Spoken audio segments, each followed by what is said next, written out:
So when we talk about network design, there's kind of a few logical pieces of it. When you talk about networks, there's kind of part of networks that forward the actual data of the network. But there's also a part of the network that's associated with controlling that data processing part, that instills forwarding tables on the network, that runs routing protocols and things like that. So networking experts have kind of realized this and given names to these different pieces. The part of the network that forwards the data traffic, that processes IP packets, determines next hops and things like that, that's called the data plane. The data plane is the part of the network that forwards data. The part of the network that instills control on the network, that does routing, disseminates routing advertisements, the software part of the network, that's the control plane. The control and the data plane need to work together to forward packets. And here's how that works. So if you have a router is logically constructed with two different pieces. There's the control plane and the data plane. And the control plane is kind of on top of the data plane. In the control plane, we have software. We have BGP and OSPF. All these protocols are implemented as socket applications, running on top of a traditional Intel processor, DRAM and things like that. These routing protocols run, and they construct routing tables. These routing tables contain information about routes the routers could use. The name we often give to routing tables is called the RIB, or the Routing Information Base. That's kind of a more formal name for routing tables. So these routing protocols run, and they compute routes. In the data plane, we have the FIB, or the forwarding table, the Forwarding Information Base. That stores forwarding information. And so what we do is we run these routing protocols, we compute the RIB. The RIB has a lot of routes in it, and then we choose the best one for this router, and we publish the best one down into the FIB. And then we have a bunch of network interfaces there as well. So in the control plane, we run routing advertisements. We run routing protocols. They disseminate routing updates, information about how to reach prefixes. They receive these updates, they advertise new updates out, and they use this information to construct the RIB, where we store the set of routes that we've learned. We don't just store the best route, because if the best route goes down, we may need to fail over to an alternate route. So the RIB contains all the routes. We then take the best route and we publish it down to the FIB. The RIB also contains information about the nature of these different next hops. If we're running BGP, it'll actually keep track of the set of ISPs along the path, policy information, all sorts of other stuff. When we publish down to the FIB, we summarize this information down to only what we need, which is a prefix and the outbound interface. That's all we need to forward packets. So by doing this, when data packets arrive, they only need to traverse the data plane. And this is much faster, because the control plane runs in software, but the data plane is completely offloaded onto hardware. So we publish just what we need down to the data plane, and then data packets can be forwarded in and out fast without going up to the control plane. So this is the way routers work today. Now, historically, it's been a little bit difficult to do this with IP, because the IP protocol specification is kind of complicated. It's got all these options that you need to process, quality of service, and things like that.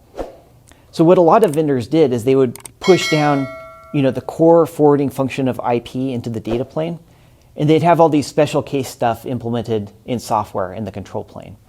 That was kind of an easier way to deal with things. One problem that came up, though, is data packets would come in, and then they'd be sent up to the control plane for special purpose processing. And that's fine if it's just a few packets that have options that need that special purpose processing. But in general, if a lot of packets are being sent up to the control plane, that can overload the control plane. And people started realizing this could happen, and malicious entities in the internet started using this as a denial of service attack against routers. So good routers actually disable this kind of processing where you send packets up through the control plane. If you've ever heard the term slow path, the slow path is the path a data packet takes when it goes through the control plane. And you want to disable slow path for packets. You want all your data packets to traverse the fast path, that is, just go through the data plane. So this is kind of a logical view of a router. In terms of how it's physically realized in hardware, it looks like this. You have all the different line cards with all these different ports. and you have the switching fabric in between. The line cards and the switching fabric together comprise the data plane. IP packets that come in, or Ethernet packets, they just get routed through the data plane, ideally. On top of this, you have the control plane implemented on a route processor, which is often running on a separate line card. The route processor sits there, it runs routing protocols, computes RIBs, and then publishes information down to the switching fabric. So you might hear questions like, I'm running a different routing protocol. Is that going to slow down my packet forwarding? What if I have a lot of firewall rules, that I have to traverse? Is that going to slow down my packet forwarding? You can now answer these questions because you can think about where these functions are implemented. If you change the software of a router, that's not going to affect the switching fabric speed. It's not going to affect the latency of packets. So you can run more routing protocols on top. It's not going to slow down the speed at which we're forwarding packets. It may slow down your reaction to failure. If you have a slow control plane, then it'll have to process new routing updates before it can switch onto the other route. That might be slower. But it's not going to affect the latency of packets going through the router because that's separate. That's offloaded onto the data plane.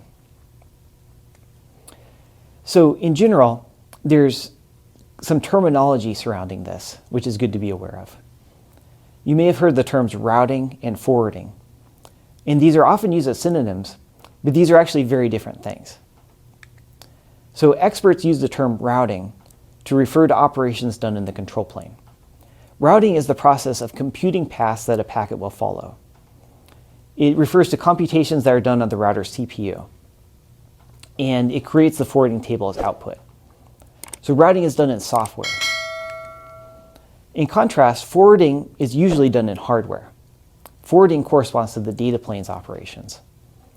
Forwarding is centered around the idea of taking in a data packet and forwarding it out the appropriate outbound interface. It uses the forwarding table created by the control plane to do this. So kind of putting all these pieces together, you have the control plane and the data plane. The control plane's job is running routing protocols and maintaining the routing table. And on commercial routers, the control plane runs on a special purpose route processor. So it's like a separate line card. It's got a CPU in it, which does that work. And then IP forwarding, or the data plane's operations, are distributed across the line cards.